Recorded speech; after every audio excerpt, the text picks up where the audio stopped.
Chers auditeurs, bonne année et bienvenue sur Franche. Aujourd'hui, seule à la barre, Hildegarde, pour vous parler d'un sujet au cœur de tous nos débats de société et à l'origine de bien des cas de ce que l'on nomme pudiquement les faits divers, l'immigration. L'affaire Lola, le pseudo-incident avec Grégoire de Fournas et plus récemment les actes de violence lors de la Coupe du Monde me fournissent une bonne raison d'aborder ce sujet. Quelles observations peut-on faire à propos de tout cela ? Première chose, nous nous y prenons mal quand nous défendons nos positions sur l'immigration. La plupart du temps, nous évoquons l'insécurité, matérielle ou culturelle, ou la pression à la baisse sur les salaires. Ces deux choses sont importantes, certes, et elles sont même véridiques, mais en réalité, là n'est pas le débat. Cela n'a d'ailleurs aucune efficacité.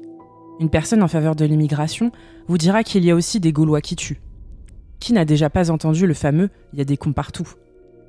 Vous vous enliserez alors dans des débats sans fin sur des chiffres, des statistiques, des études, des sondages, alors que la vraie réponse à la question de l'immigration est en réalité toute simple. Si demain la France accueille 15 millions de Vietnamiens, population qui ne pose pas de problème particulier en matière de sécurité ou même de ce que l'on appelle l'intégration, cela sera tout de même problématique. Pourquoi ? Parce que le vrai problème, le problème fondamental, le cœur du problème que pose l'immigration, ce n'est ni l'insécurité, ni le dumping social, c'est le grand remplacement, le phénomène de substitution d'une population par une autre. Mais les gens ont du mal à défendre cette position pour ce qu'elle est, c'est-à-dire ethno-différentialiste. On se drape derrière des positions socialisantes qui ne sont pas fausses ni même pas importantes, mais qui sont secondaires quant au principal problème. La question que vous pourriez vous poser est la suivante. Pourquoi être ethno-différentialiste ? Premièrement parce que ce réflexe est ancré dans la psychologie humaine. C'est prouvé. Nous avons naturellement envie d'être avec des gens qui nous ressemblent. Les premiers à l'affirmer sont d'ailleurs les défenseurs des réunions en non-mixité interdites aux Blancs. Nous avons besoin de nous sentir en majorité pour pouvoir libérer notre parole, selon la formule désormais bien connue. En somme, pour pouvoir être libres d'être nous-mêmes. Les personnes issues de l'immigration, pour en avoir côtoyé, l'exprimeront très simplement. Elles ont besoin de recréer ces communautés, de recréer le bled, comme elles le disent, là où elles s'installent.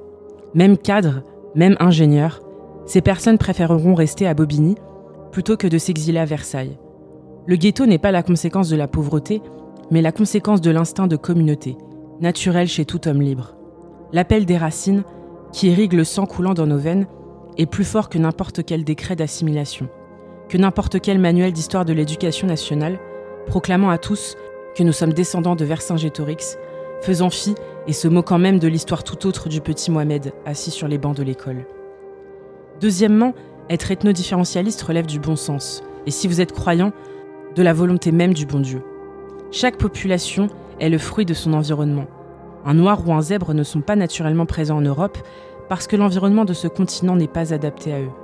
Et de même pour un blanc ou un ours, qui ne sont naturellement pas présents en Afrique parce que le climat de ces terres ne leur est pas adapté. Penser qu'un homme peut être interchangeable avec un autre, au mépris de ses racines, est une position dualiste, donc anti-écologique. L'écosystème est un tout cohérent. L'homme fait un avec son environnement, qui l'a façonné et qui le façonne en retour. La crise écologique et la crise migratoire ou identitaire ont les mêmes racines, celle de séparer artificiellement des entités qui sont en réalité profondément liées. La philosophie dualiste, née à la fin du Moyen-Âge, a séparé l'esprit et la matière, Dieu et la création, ce qui a mené à la crise écologique. Et cette même philosophie dualiste a séparé la terre et l'homme, ce qui a mené à la crise identitaire, c'est-à-dire au fait de croire que l'homme était déracinable. La crise migratoire n'est donc pas un phénomène isolé. Elle participe à une vision du monde malade de la modernité. Être ethno-différentialiste est en réalité la position de la vraie liberté, celle de voir la beauté de l'identité qui lie l'homme et son corps. À rebours de ce paradigme traditionnel se trouve la théorie du genre et l'immigrationnisme, qui partagent la même position constructiviste erronée. C'est pourquoi les musulmans encourageant l'immigration et le multiculturalisme d'un côté, mais combattant la théorie du genre de l'autre, manquent fondamentalement de cohérence. Dans tous les cas, il s'agit de croire qu'un homme ne se reçoit plus, mais qu'il se crée.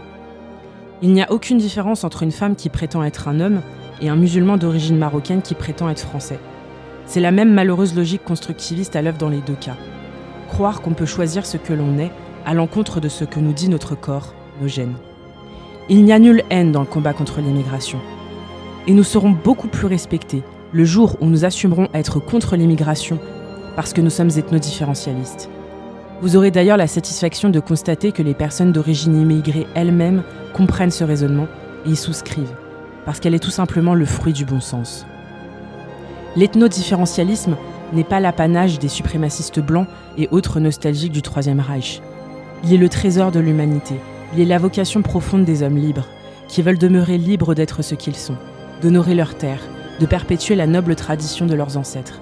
Il est dans le cœur de chacun d'entre nous qui, libéré des chaînes du consumérisme mondialisé, perçoit encore qu'il y a un ordre invisible qui régit le monde et qui nous commande de rester enracinés, parce que rester sur sa terre, la défendre et la préserver, est aussi naturel pour l'homme que de s'abreuver d'eau.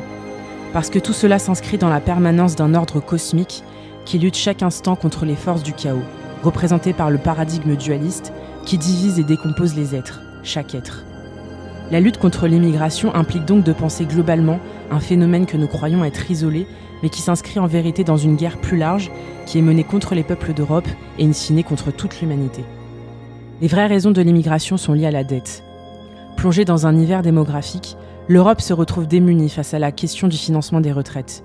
Pour pallier ce problème, le vieux continent, avec la bénédiction de Bruxelles et des institutions bancaires, importe des centaines de milliers d'hommes et de femmes venus du tiers-monde et destinés à être les esclaves de Sauron, j'ai nommé le capital. La dette s'envole, mais ce n'est rien. Tant que l'Europe ouvre grand ses frontières à la masse de déracinés venus d'Afrique et d'Asie, la banque ouvre grand les vannes de l'argent magique. Le grand remplacement est la garantie, aux yeux des banquiers, de la solvabilité de l'Europe, en même temps que de celle du système des retraites. Tout cela, nous pourrions bien nous en passer. Si l'idéologie mortifère du féminisme indifférencialiste, qui pense que la femme est un homme comme un autre, ne nous avait pas frappé de plein fouet, après les 2 guerres fratricides qui ont ravagé l'Europe 3 décennies durant. Sous couvert d'émancipation, cette pensée a soumis la mère européenne à Sauron. Dès lors, avec la légalisation de la contraception puis de l'avortement, la natalité européenne a dégringolé, jusqu'à atteindre le seuil critique d'aujourd'hui. Aux yeux de Sauron, pour 200 000 avortements, il faut 200 000 migrants. Combattre intégralement l'immigration suppose donc de changer radicalement de société. Lutter contre l'immigration suppose de lutter contre l'avortement, en déplaise à certaines féministes identitaires qui prétendent tirer sur Sauron tout en le protégeant.